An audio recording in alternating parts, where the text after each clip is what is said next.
अगर आप ये वीडियो देख रहे हैं तो I am sure you are a student. अगर जिस मकसद से ये देख रहे हो वो मकसद भी आपको इसमें ज़रूर मिलेगा। स्टूडेंट लाइफ एक ऐसा लाइफ है जिसमें बहुत सारी कठिनाइयों का सामना करना पड़ता है। यहाँ तक कि स्टूडेंट के लाइफ में स्टूडेंट को खुद पर भी कंट्रोल नहीं होता है। वो पढ़ना तो चाहता है लेकिन पढ़ नहीं पाता है। शायद स्टूडेंट लाइफ ही होता है जिसमें वो कई तरह के कमिटमेंट करता है, कुछ करने का, कुछ बनने का। वो रूटीन भी बनाता है कि आज मैं इतना पढ़ूंगा या मैं अपने टाइम को अच्छे तरह से इस्तेमाल करूंगा। लेकिन क्या वो अपने रूटीन का 50% भी मैनेज कर पाता है? शायद नहीं। और अगर हाँ भी तो 100 में से सिर्फ 5 स्टूडेंट ही ऐसा कर पाता है। और अगर आप ये वीडियो देख रहे हो तो शायद आपके साथ भी ऐसा ही होता होगा। आप खुद के साथ बहुत सारे कमिटमेंट करते होंगे कि मुझे ये करना है, वो करना है, टाइम पे सारे काम को पूरा करना है और अपने टाइम को मैनेज करके रखना है। लेकिन जो आप खुद से कमिटमेंट करते हैं क्या उसे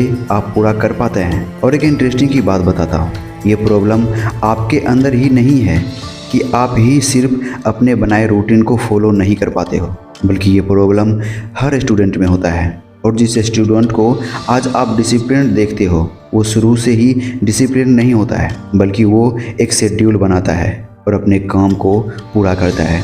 कोई भी जन्म से ही किसी काम में डिसिप्लिन नहीं होता है, बल्कि वो एक शेड्यूल बनाकर खुद को डिसिप्लिन बनाता है किसी भी काम को पूरा करने के लिए। आप भी एक स्टडी शेड्यूल बना के खुद को डिसिप्लिन बना सकते हो अपने स्टडी में। आज का हमारा टॉपिक भी यही है, how to make study schedule.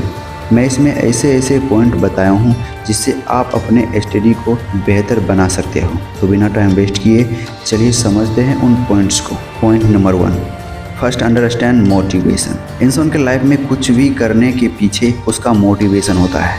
यहाँ पर सोचने वाली बात यह है कि एक स्टूडेंट का अंदर कौन सा मोटिवेशन होना चाहिए, इंस्टेंट या लॉजिकल।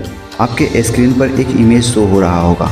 यहाँ पर 2 तरह के मोटिवेशन दिए गए हैं, एक इंस्टेंट मोटिवेशन है और दूसरा लॉजिकल मोटिवेशन है। इंस्टेंट मोटिवेशन तुरंत कुछ करने के लिए आपको मोटिवेट करता है, जो कि स्टूडेंट के लाइफ में इस मोटिवेशन की कोई ज़रूरत नहीं होती है, क्योंकि इसमें आप कभी ज़्यादा और कभी कम मोटिवेट रहते हो। और जब वो मोटिवेशन ख़त्म हो जाता है आप कोई भी काम करने के लिए मोटिवेट नहीं रह पाते हो। जैसे कल पढ़ूंगा, परसों पढ़ूंगा, अभी तो बहुत समय है, ऐसे करके आप अपने टाइम को वेस्ट करते हैं, अपने टाइम को टालते रहते हैं। ये तब होता है जब आपके अंदर एक इंस्टेंट मोटिवेशन होता है। लेकिन लॉजिकल मोटिवेशन ऐसा नहीं होता है, वो आपको डिसिप्लिन बनाता है और कंसिस्टेंट काम करवाती है। इस इमेज में वेव के जरिए बताया गया है, आप उससे समझ सकते हैं कि आपके लिए कौन सा मोटिवेशन जरूरी है, इंस्टेंट या logical. Think about it. Point number 2, access your current situation. Access current situation का मतलब होता है कि आप इस समय अपने टाइम को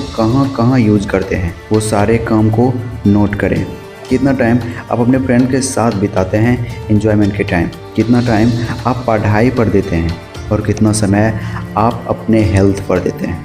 ये सारे चीज़ नोट कर लें। जो चीज़ आपने नोट किया है उसमें से कौन कितना समय आप अपने अच्छे काम के लिए दे रहे हैं, यानी पढ़ाई के लिए दे रहे हैं। और अगर आपको लगता है उस लिस्ट में कोई ऐसा काम है जो आपके लाइफ में ज़्यादा इम्पोर्टेंस नहीं रखती है तो उसे ख़त्म करने की कोशिश करें। जैसे फ्रेंड के साथ टाइम स्पेंड करना और सिर्फ एंजॉयमेंट ही करना।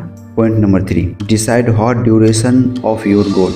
पहले ये डिसाइड करें कि आपका जो गोल है आज आपके पास कितना समय है उस चीज़ के लिए।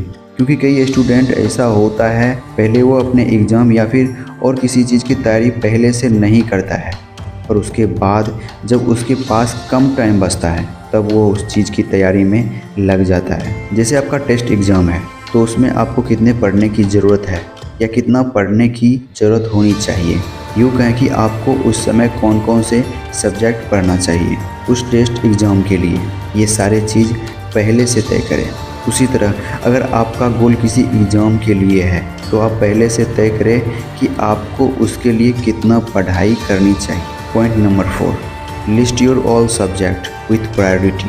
यानी आप अपने सभी सब्जेक्ट का लिस्ट बनाएं।